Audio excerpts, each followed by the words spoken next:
My name is Stephanie Glover. I'm Head of Strategy and Sustainable Finance for Guernsey Finance. I'm now going to welcome to the stage our first panellists at this year's conference, who will be discussing insurance and the opportunities of net zero. Towards the end of the panel session, we will be taking questions from the audience, which will do so via Slido. So please do engage with the panel by visiting slido.com and entering the code that should be on stage now. So please join me in welcoming John Rowson, Chair of the Guernsey International Insurance Association's ESG Committee, who will moderate the panel session, and our panellists, Natalia Dorfman, CEO and co-founder of Kita Earth Limited, Glenn Ellis, AIC Board Director and Independent NED, and Stuart Logue, Chief Financial Officer of Flood Re. Thank you.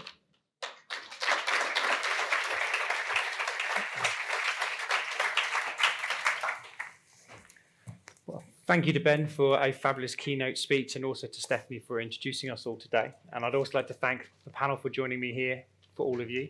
We're very much looking forward to your questions, so I will reinforce Stephanie's point about Slido. Please do use the code and engage with that and give us your questions. It's at the bottom of the screen next to the S. But if I can start with my first questions to the panel. We have heard reports from New York Climate Week on developments in international regulatory standards. How is the insurance industry responding to the developments, and what role does it play in driving sustainable practices? And maybe I could ask Glenn to pick that up first. Okay, thank you. Right, good afternoon, everyone. I'm going to look at this question and answer it from the point of view of the buyers. Perhaps I should very quickly explain that I'm a board director of AIC, and for those who don't know, AIC is the Association of Risk and Insurance Managers in the UK, and we are the world's largest trade association of risk and insurance managers. What we are hearing from our members, who are the corporations, who are the buyers, is that, first of all, there is no consistent approach in the insurance industry. And we shouldn't be too surprised about that. We've had some issues in the past where there hasn't been. But let me just give a couple of examples to that. Brokers, insurance brokers, they want the underwriters to consider ESG factors, be it climate change, the social and governance.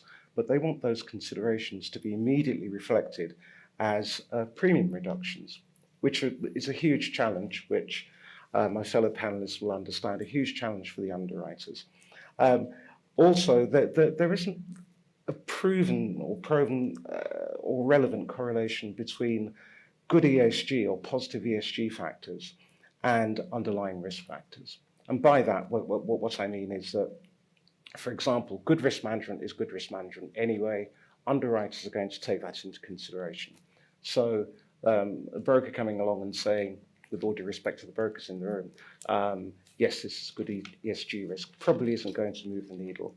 But the last point is that there is a wider incentive, is what I've said, and in some cases a regulatory requirement, particularly where there's capital involved, to flow into ESG-friendly activities.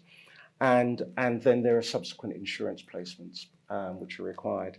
So there already is, if I'm managing to keep you engaged on this point, there already is an excess of insurance market supply. So it's going to be difficult to divert that insurance market supply into other areas. So overall, I'm afraid that the conclusion is one of that it's complex, it's confusing, but there isn't a consistent approach at the moment from the buyer's point of view. Thank you, Glenn. I don't know, Stuart, would you like to add anything to that? Good afternoon, everybody. Stuart Logue from Flood Re, which is a private-public partnership taking flood risk from UK insurance and mutualising that for homes that are at risk of flooding in the UK. From my point of view, and as a reporter in the financial services area, I think the range of initiatives around reporting is a challenge for adoption. And I think as a financial services entity, watching the development and the thematic development is encouraging, but I think the challenge in terms of getting consistency and therefore designing in and making appropriate the reporting is something which is an ongoing challenge for us. Great, thank you, Stuart. Much appreciated. Would you, Natalia, be able to add some statistics around the existing capital being deployed and the necessary capital to achieve net zero? And do you think there is sufficient capacity, underwriting expertise, to ensure the entirety of this investment? Thank you. That is a good question. And I suppose before I answer it, let me also just introduce quickly a bit more about who I am and what I do, because I think that will certainly color how I answer that. So I'm the CEO and co-founder of Kita. Kita is an insurance startup. We're a cover holder under Lloyd's of London, and we do something very specific. So we're one of the world's first carbon insurance companies, via which I mean what Ben was talking about. For example, we need to be rewilding nature. We need to be restoring nature. Some of the financing via which we do that comes from the voluntary carbon market. What Kita does is ensure those companies putting the finance into those projects. So we ensure the financer of a project that is meant to sequester carbon dioxide, and we protect them against the risk that that finance doesn't result in the number of carbon credits they expected. Via this insurance, we provide an additional level of due diligence and a stamp of confidence on these investments. And the whole purpose from our side is to really drive more finance into scaling these types of projects. Because, Ben did a lot of my work for me in talking this through. It's obviously very essential. So in terms of this question, when I started Kita, we looked at it. Where are the financing requirements? Which industries need to scale? And where can insurance play the largest role?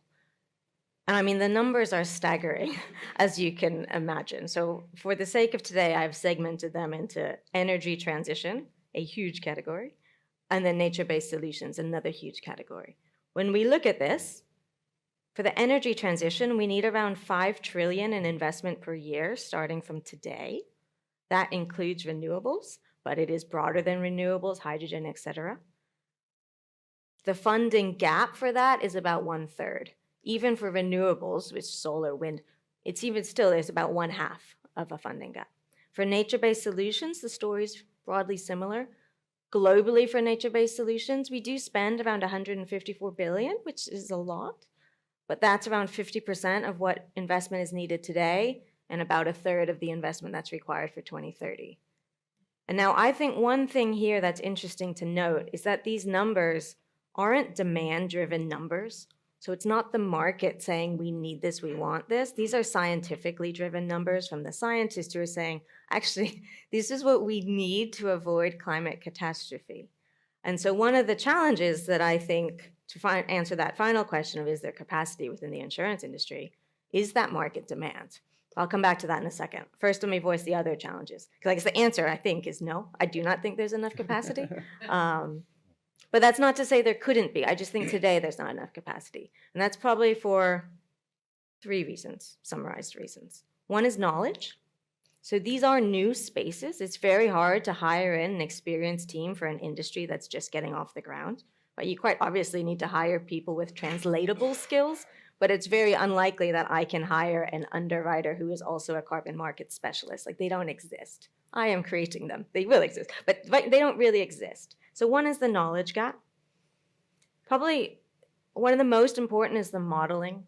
So the data availability. Obviously, insurance companies like to be able to look back at decades of claims data in order to assess risk and create prices. You cannot have decades of claims data in new industries, but also it's hard to access new data. And then more importantly, when you do get data, it's hard to understand it. So I think there's that really modeling gap.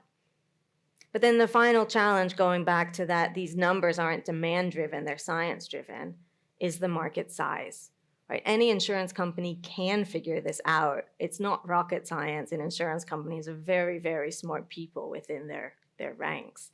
But if the market isn't yet proven, what is the point in this large institution building out a whole team in order to access a new market where they have no confidence they're going to make any money, and in fact, being first is probably going to give them some first mover losses?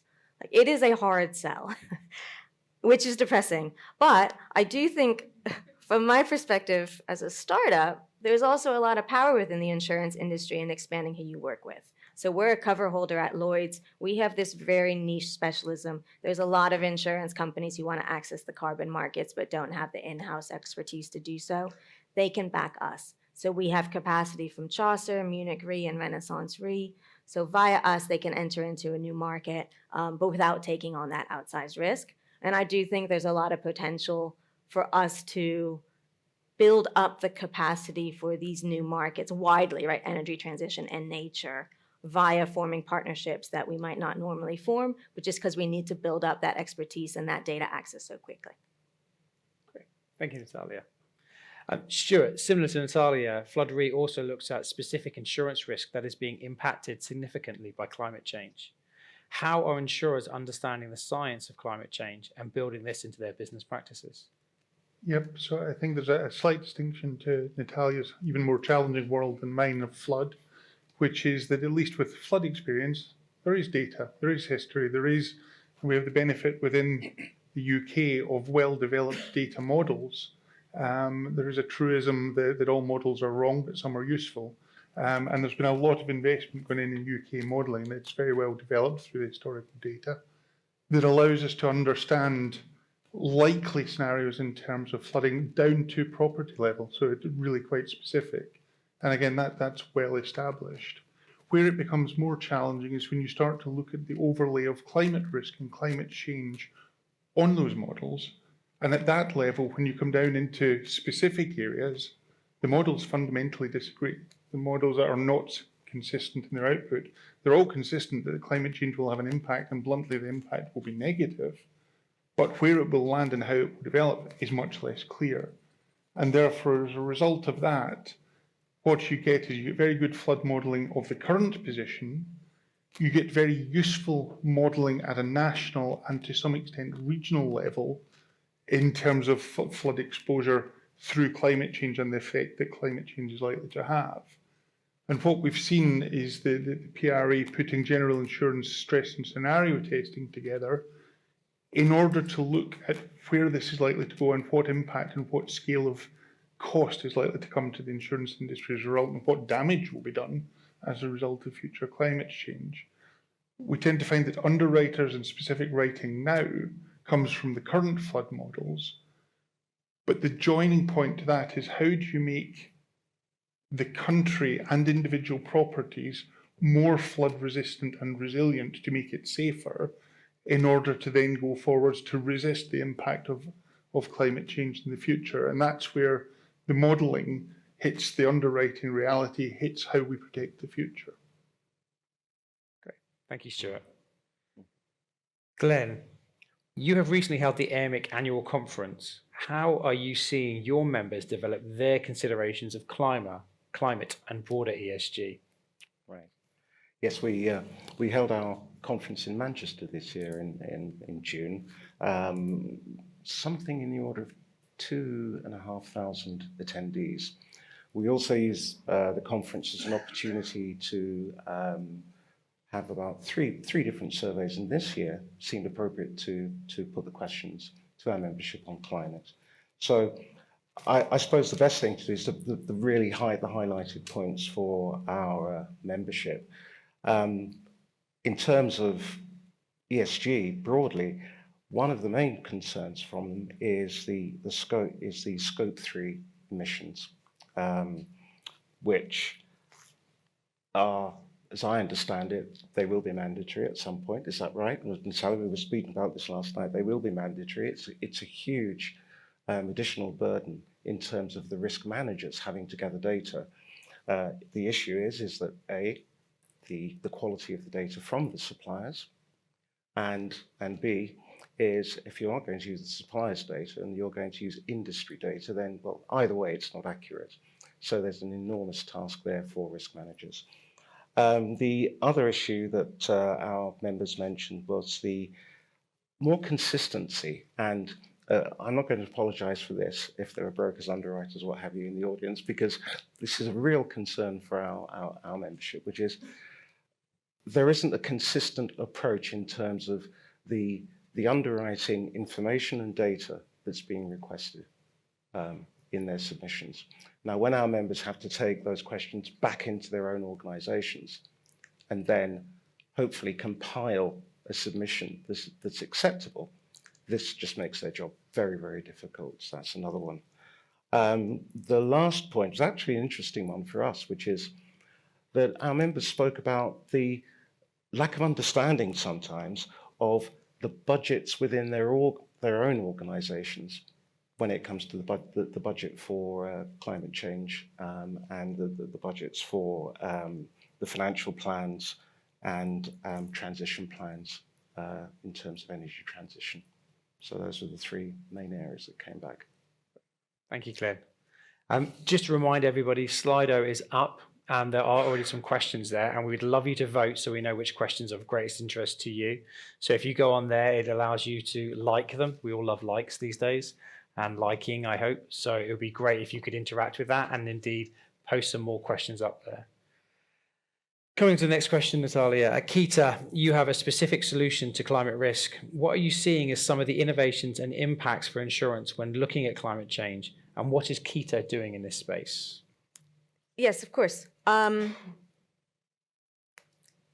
I guess actually, let me just start this with saying, so prior to Kita, I spent 15 years in the legal industry, and I spent 8.5 of those years at Clyde & Co. Some of you might know Clyde & Co is a very large insurance-focused law firm. And it's at Clyde & Co that I learned insurance, and it's really where I became a huge advocate of the industry. I think the insurance industry is hugely underrated because once you understand the industry, you understand how nothing happens without insurance. But if something is not insured, the plane is not leaving the airport, the bus is not leaving the station. And likewise, I think there's few industries that are as impacted as insurance by climate change, right? You're impacted across your underwriting portfolios, both on existing risks and new risk, claims, asset portfolios. And I think the insurance industry has huge potential with climate change, both to provide that resilience when things go wrong, like Flood Re, as well as Kita's focus, which is really how do we use insurance in an innovative way to understand new industries such that they can be insured and they can access that project financing, which we need to scale. So in terms, though, of the innovations, Kita is a member of Lloyd's Lab, so it's the sort of innovative space within Lloyd's of London. We see a lot of the innovations. But I think some of the amazing ones that I've seen recently in terms of climate change, again, goes back to what Ben was saying. How do we use insurance and other financial instruments to really value nature and understand the value that natural ecosystems give to us? So there's been some really innovative insurance products in terms of, actually mangroves is a good example, of understanding the value of downstream real estate assets and how if you restore the mangrove forests, the prevention you can have. Similar, there's been some innovative parametric insurance products you probably all know in terms of coastal reefs. So I think there is, I suppose, a lot of, and I'm blanking out on the actual extent. I feel like there's a couple questions in there. Do you mind repeating it? Sure. You have a specific climate solution, solution to climate risk.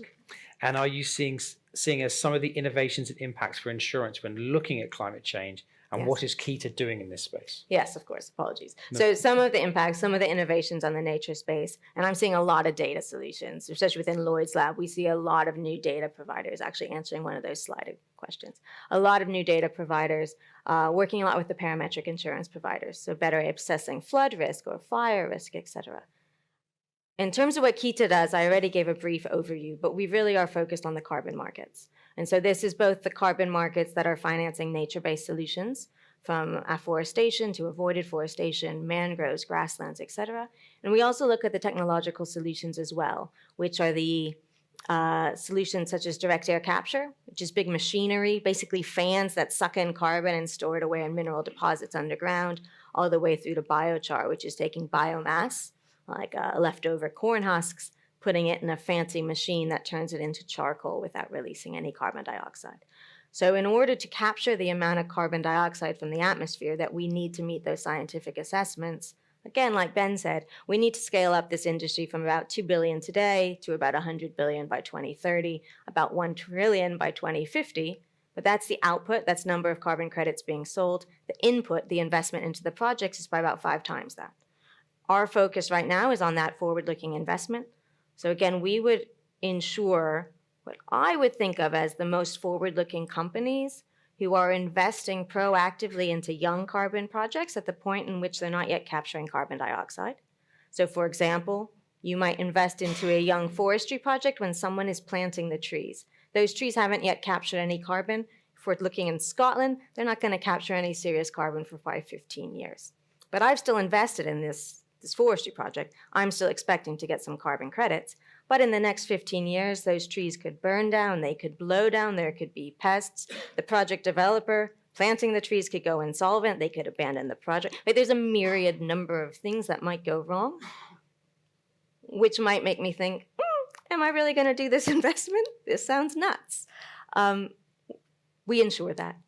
I am very happy to tell you more as to how we insure it, but that is what we insure. And again, the entirety of that focus is taking what is a high-risk investment and putting in place some of those insurance safeguards that mitigate the risk that things might go wrong. Yeah. Great. Thank you very much, Natalia. It's really interesting. Turning to Stuart, could you discuss the level of UK investment to mitigate the current flood risk? And how is the broader reinsurance market and prospective premiums being impacted by climate change? Quite a broad question there. Lots to unpack in there. I would start with the blindingly obvious observation that flood is damaging. It's very damaging. And if we take the domestic level, there are two fundamental impacts. One that's been proven is that flood is terribly traumatic for families and for people. It creates post-traumatic stress disorder. The disruption to people's families is appalling. So there's social good in there to start with. But coming back to the investment piece, the rebuilding of flood damage, the remediation of flood damage has a terrible carbon footprint. It's a remediation for a damage that, if we can avoid, saves that carbon impact. So there's a real carbon benefit to flood mitigation and the reduction in damage. And I think there are three layers to look at that investment. The first is the UK government investment into flood defence, which is a scale investment level. Up to the year 2021, they invested 2.6 billion over the previous 6 years. They've committed to investing 5.2 billion in the 6 years subsequent to 2021 and on track, at least until today. That's very, very helpful. It's significant investment in a UK scale. The Environment Agency observation is that that's great and it's a great start, but actually the need to provide flood defence is £1 billion a year over the next 50 years just to hold current against the impact of climate change. So you've got a huge industry within purely the UK environment to protect against and to mitigate against flood damage and the impact of climate change on that flood damage. So that's the kind of government, community level, societal level investment. I was going to talk a little bit about an investment area that Flood Re is passionate about, which is the Wyre Valley investment, which is a natural flood management development. But Ben Goldsmith took my little primary school project and turned it into a PhD thesis. So I will move on from that and just comment that everything he said I absolutely agree with. And I think that combination of managing water, but managing water within a natural environment and holding water back in nature from these flash events, from these extreme events, is one of the healthiest ways of addressing that piece. The final level of investment is actually at the domestic level. It's at what we refer to as property flood resilience, which is how do we stop homes from having water ingress? So how do we get them to resist flood? Flood doors, air bricks, lots of practical things which stops houses being flooded, which are relatively cheap in the scheme of things, but have a huge effect in terms of the outcome. I will give a terrible example, but the most enjoyable is something that looks like a small bicycle pump with a balloon at the end of it that you put down your downstairs toilet and pump up the bulb if there's flood ingress, because it stops wastewater flowing back up through the pipes and stops your house flooding. If anybody's been in a house that's had a brown water flood, you would want to have this. Really, you would want to have this. But it's at that practical level. Then it's the resilience piece. How do you stop, if houses are flooded, if there is ingress, and it does happen, how do you change the damage levels such that homes are much less impacted, much less costly, the carbon footprint for remediation is reduced? And again, it's very simple things. Replacing carpets with wood floor and stone flooring, getting rid of moving your electricity sockets up the wall. The strangest one, I use this example regularly, when you board out a house, in a modern house, they board vertically, which means if you get flooded at the bottom of your walls, they need to replace the whole board up the wall. If you replace it horizontally, they only need to replace one layer of board. Halves the carbon impact of the remediation. Deeply dull, deeply small, but has a significant impact over time. So Flood Re are passionate about that property flood resistance, property flood resilience, to the level we've got the industry to support what we call Build Back Better, which is an initiative that allows insurers to put in £10,000 or higher if they choose, but our limit on this is £10,000, in order to improve the flood resilience of households that have been flooded, in order to make them safer, to reduce the likelihood of flooding and the impact of flooding again. We felt like, and pun intended, we felt like we were pushing water uphill in trying to get this off the ground. We now have 74% of UK home insurers who are now supporting us in this, and that rollout continues. Our ambition is, within the next year, that it just becomes the normal. We don't talk about Build Back Better, we don't talk about the initiative, it just becomes the norm within UK home insurance policies that Build Back Better is built in. And the change in the industry is remarkable. We got reinsurers, so we back off a lot of our risk into the global reinsurance market, getting them to take on more risk. And Natalia's example of new risks are, for an industry which takes on risk, new risks are very hard to sell. So getting people to buy into the concept of paying for improvement, when how much flood will there be? How many consumers will say yes to having these measures put into their house was a hard sell, but the industry has bought into it very much because of the ESG agenda, because it's seeing insurance as a social good in protecting the carbon impact, in protecting the mental health impact, in making insurance a good for community. So to that extent, at multiple levels, there's a significant amount of investment going in to flood risk within the UK, but it's still a challenge. I think to the second half of your question, if I may, one of the challenges for the reinsurance market for that cost is that we've been very lucky over the last 7-8 years in the UK. It's been a very benign period for flood. So from domestic level, that's a good thing. However, the global reinsurers see the world in a global frame, and they've had the Florida flooding, they've had the Italian flood, they've had the Central European flooding in 21. They've had that proof of climate change impact feeding through, whether it's weather, whether it's climate change, but when it hits that scale, it's climate change. It's the example of that flowing through. And it's that impact that is putting the cost of reinsurance up in a world where inflation is making bigger and bigger demands on the absolute numbers of reinsurance required, means that capacity is constrained. That then makes it challenging to buy the reinsurance, which means insurers are retaining more risk, which means it's more expensive for householders to get policies if they can get policies. Now, Flood Re is a solution to that, but the actual solution is how do you reduce flood risk in the first place? Way too long an answer, but thank you for your time. Thank you, Stuart. Yeah, you definitely, it was a big question in the first place, and you did it justice. Well done. Glenn, just finishing with you. Clearly, there are growing risks for the insurance industry in both claims and underwriting. This sounds like it could be an ideal risk to be insured via captives. Have any of your members insured climate mitigation through captives? Yeah, that's a very good question. I think first thing to say is that we don't, within AIMEC, we don't have data on how many of our members might be using their captives to insure climate risks. It's probably one for a future survey. I'm sure it will come up. However, we are aware of several of our members where they've shared with us that the captive has an ESG framework which follows the parent company's ESG frameworks. We're aware of that. So in that sense, the captive has an issue in terms of not having support from the market or the sort of support that they would like from the market in order to address those ESG risks.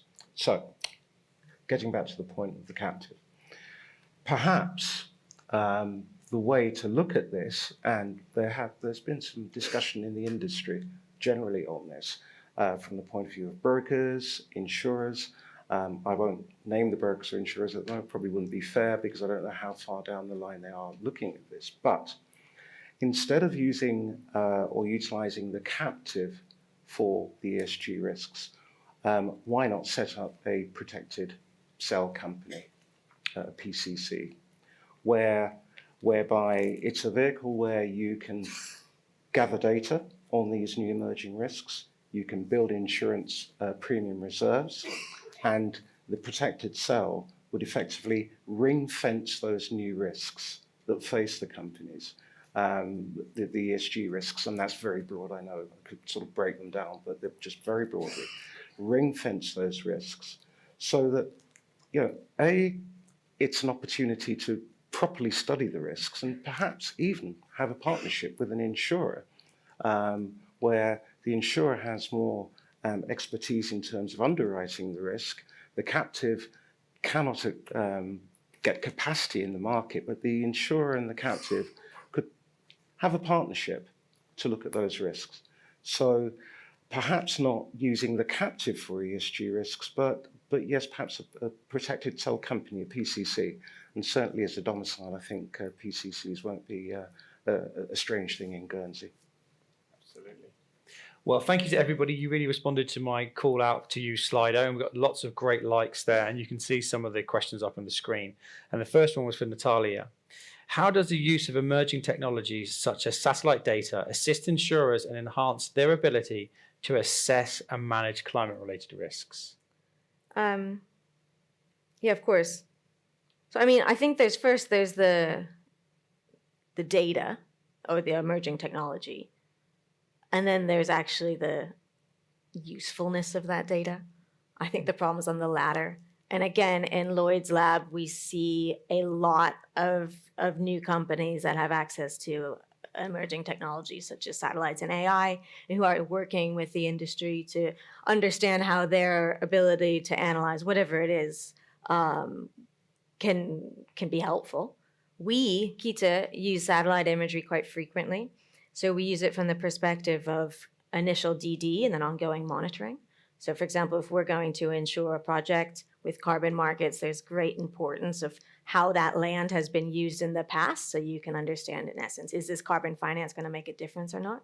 So it's very helpful for us to use satellite data to assess the land over previous years and a way to look at it in a more comprehensive way. And then on an ongoing basis, our insurance policies are multi-year, and so we want to continuously monitor this project to understand if there's been a loss that maybe someone isn't telling us about. And so satellite imagery is amazing for that. You're able to zoom in after a fire or a storm, et cetera, and see if there's been a loss.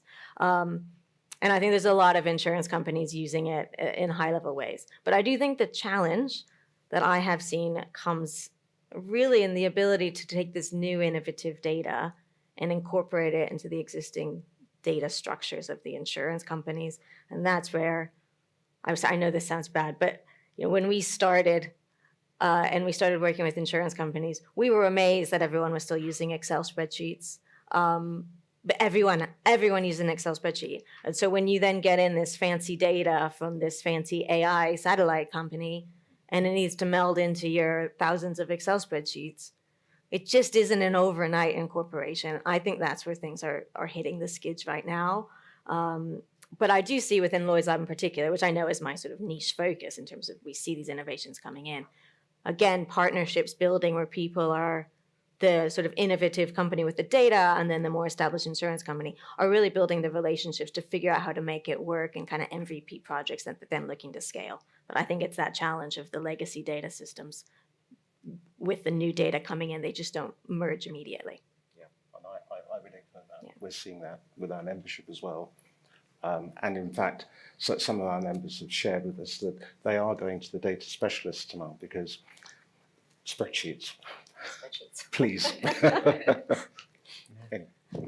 I think the next question would go to you as well, so I'm going to skip to the question after to give you a break, Natalia.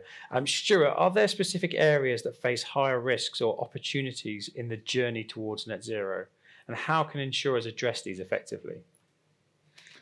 So I think there are always opportunities within risks. I think one of the areas I would emphasise is twofold. One, house building, which is a fairly controversial topic at the moment, but again, providing capacity and making sure that the capacity is provided with good understanding.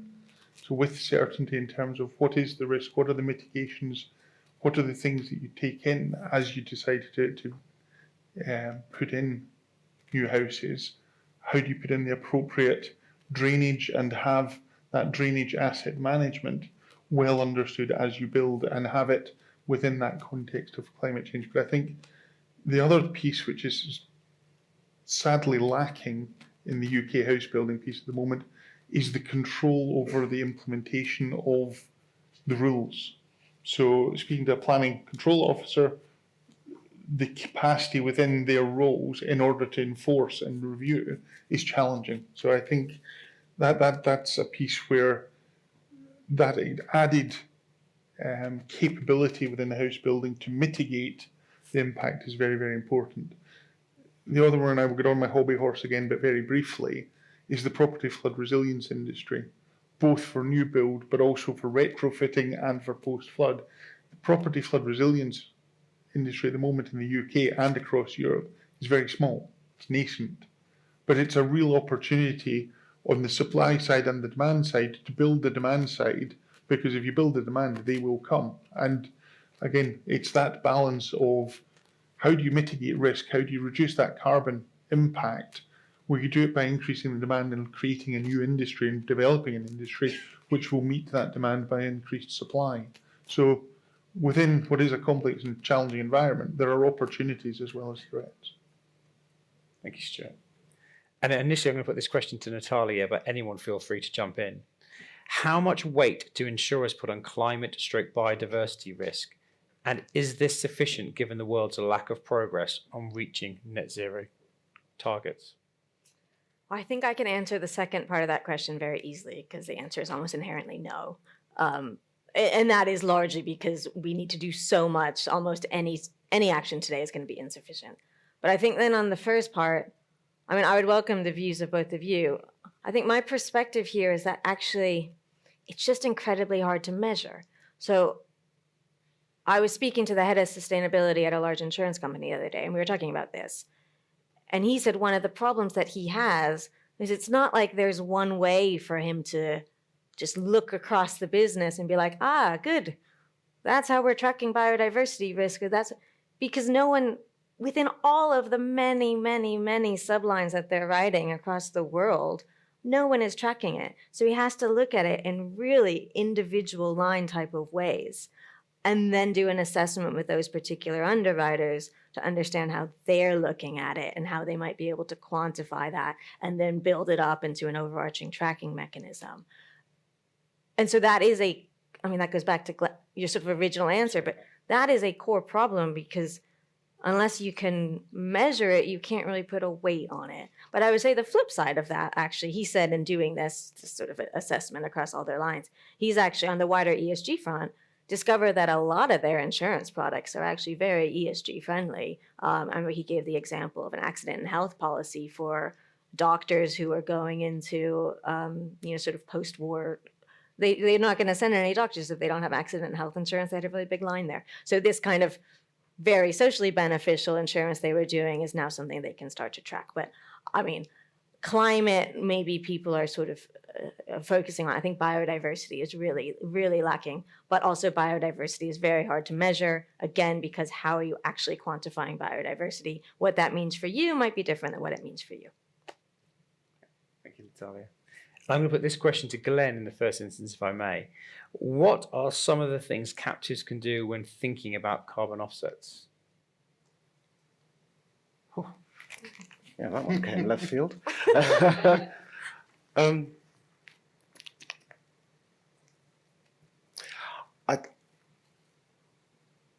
my pause means that I'm really having to think about this Can one. I, will I Yeah, take it do. back? I'll go back to the last question. Yeah. And just put a kind of longitudinal slant on the climate impact, and give you a moment to reflect or run from the room, whichever works. I think one of the things, and I'm back as it is my focus in general insurance in the UK. Underwriters are writing with a 12-month horizon. There's no resistance, no lack of understanding in terms of climate change and that long-term impact. Short-term underwriting risk is weather. It's not climate change, it's weather in the short term. They're happy to engage in the conversation and the understanding, but that longer-term view belongs to future years underwriting, future years risk evaluation. And one of the places where Flood Re found a really interesting buy-in was actually in the home mortgage market. Because one of the things that happens if when you're writing mortgage product, you're writing it at least in theory for a 25 to 30 year life. So suddenly you have an interest in the capital asset value of the property sitting within that mortgage for that period of time, which gives you a climate change lens on the risk that you're taking from the market. And so we found actually one of the great ways of developing the conversation was with the remaining bank assurance companies who are both writing mortgages and writing insurance, because they got both sides of that equation and had that longer term view. Oddly, the reinsurance market, because they take big tranches of the risk and will always take it, had more of that because they're writing it for a longer period and a longer duration. So an interesting combination of the short term and what you want are to find cohorts and communities who have a longer term view of the climate change risk. Well, thanks for the time to have a think about answering the question. But I would say that if we look at the parent's view, the parent company's view in terms of carbon offsets and buying carbon offsets, perhaps it's the efficacy of those carbon offsets, which I know goes into the area that Keita specialises in, but the captive could potentially be one of the risk financing vehicles for the efficacy or the inefficacy, if you like, of those carbon offsets. I think that would be an intellectual leap for the captives, and they would probably need help. And perhaps this comes back to the point I was making earlier on of some form of, it isn't cooperation, I would call it collaboration with industry experts in that area. So perhaps that would be the risk financing solution. Yeah, that would be my perspective as well. And we've had like one conversation with a captive about, like, not many, but I would see it as actually going back to the scope 3 question, right? As you start to assess your scope 3 more effectively, broadly speaking, emissions jump like 70% for a company once they look at scope 3. A lot of those are going to have to be offset. All of a sudden, then, if you look at your portfolio of how many carbon offsets you're going to have to buy on an annual basis, along with projected price rises over coming years, you start building up a significant liability on your books. Some of that liability you might want to insure. Right now, there is not much capacity in the market for carbon insurance. We are one of the leading companies, but there's not that much out there. So if you're looking at a significant book of carbon-related risk, actually, the conversation that we could have is, well, you could play a captive role, and then we could, in essence, be your sort of additional capacity, but we could help you to understand and price the risk in a way that I would expect probably almost no captive out there currently has the in-house capability to do so. And that might be an interim solution for any new risk, where a captive might be looking to engage, but might not have that in-house capacity. That could be potential. Yeah. What's interesting, if not frightening, about scope 3 is that it could be thrust upon these companies really quickly, and It's incredibly hard to track. Yeah. But there's probably someone in the room who's a specialist in scope 3. So. Well, interesting, we do have a question from the audience, which I'll put to you as it seems to be related. Have you discovered lower cost ways to do scope 3? Because it currently looks as if it could make eco-reporting prohibitively expensive and damage sustainability. So if that's an unfair question, tell me, but if you have any answers, the audience are interested. I mean, my only answer is I know some startups in the space who are looking at building out data solutions, which is going to be cheaper than some other solutions, but I don't know how much more effective it would be. There's certainly a lot of providers out there building up solutions for that. I can't answer in much more detail. Perhaps, and again, this is just off the top of my head, perhaps this is an area for AI consideration. Perhaps this could be modeling, is really, the sort of modeling that, because the data isn't there yet, perhaps. Yeah, that would be my thought. Stuart, any? I'm afraid I don't do anything, no expertise to add any depth to that, I'm afraid. Well, thank you again, everybody, for all of these wonderful questions. And I'm really sorry we haven't had time today to get through all of them, but I appreciate that tea and coffee is waiting, so I don't want to hold everyone back. So I'd just like to take the opportunity again to thank the panel and for all their wonderful answers. And I wish you a great day. Thank you.